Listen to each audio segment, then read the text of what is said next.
Stephanie Breedlove started Breedlove & Associates in 1992 as a way to pay her nanny. The big payroll processors weren't interested in dealing with one person's wages, and doing it themselves was complicated and time-consuming, too much for the then overwhelmed Breedloves. Breedlove saw a business opportunity and started a payroll company for parents who needed to pay their nannies. By 2012, Breedlove & Associates had grown to $9 million in revenue, and then she received a $54 million acquisition offer. To give you some context of how incredible it is to sell a $9 million business for $54 million, let's look at the numbers.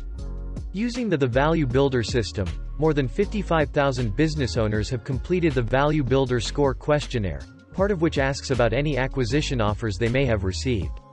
The average multiple offered is 3.76 times pre-tax profit. Even the best-performing businesses, those with a Value Builder score of 80+, only get offers of 6.27 times pre-tax profit on average. Breedlove got close to 6 times revenue. What did Breedlove do right? We're going to look at the 5 things Breedlove did, and that you can do, to drive up the value of a business. Number 1. Sell less stuff to more people. When Breedlove hit $30,000 per month in revenue, she quit her job at Accenture, formerly Andersen Consulting, and devoted herself to Breedlove & Associates full-time. To grow, she had a choice. Sell more to her existing customers, example, busy couples often need lawn care, house cleaning, or grocery delivery services, or stick with her niche of paying nannies. Most consultants and experts would say it's easier to sell more to existing customers, and they're right, but it doesn't make your business more valuable. Breedlove decided to stick to her niche and find more parents who needed to pay their nannies, and that decision laid the foundation for a more valuable business. Investors from Warren Buffett look for companies with a deep and wide competitive moat that gives the owner pricing authority. When you have a differentiated product or service, we call it having the monopoly control, and companies with a monopoly get significantly higher acquisition offers. Rather than selling existing customers generic services in commoditized markets, Breedlove focused on selling one thing to as many customers as she could find. Number 2. Strive for 50% plus Net Promoter Score. One feature that interested acquirers look for is your customer satisfaction levels. Increasingly, they are turning to the Net Promoter Score, NPS, as a measure of this. NPS was developed by Fred Reichheld and his team at Satmetrics, who discovered that your customers' willingness to refer you to their friends or colleagues is highly predictive of your company's future growth rate.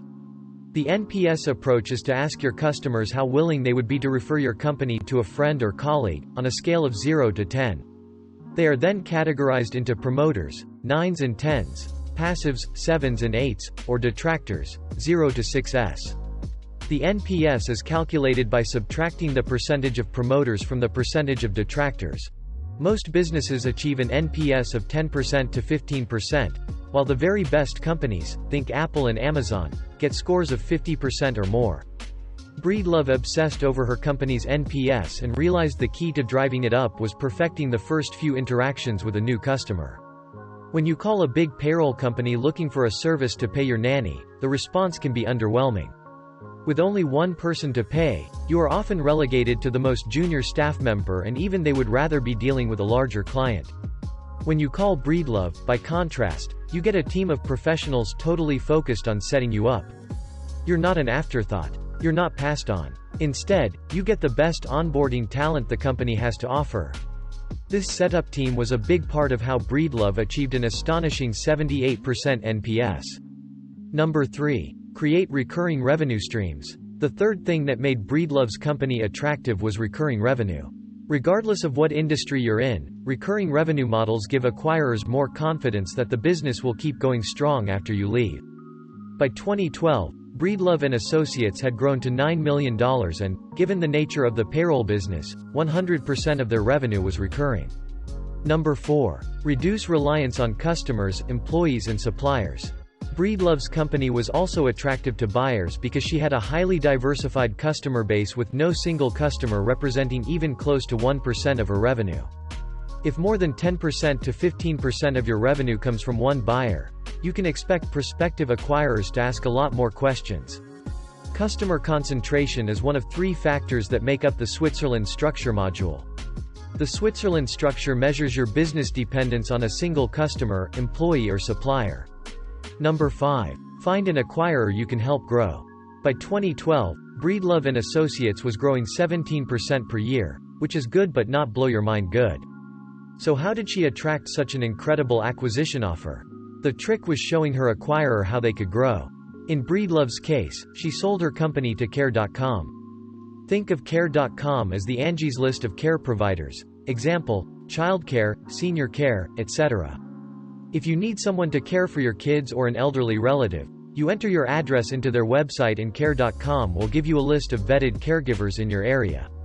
At the time of the acquisition, Breedlove had 10,000 customers and Care.com had 7 million members.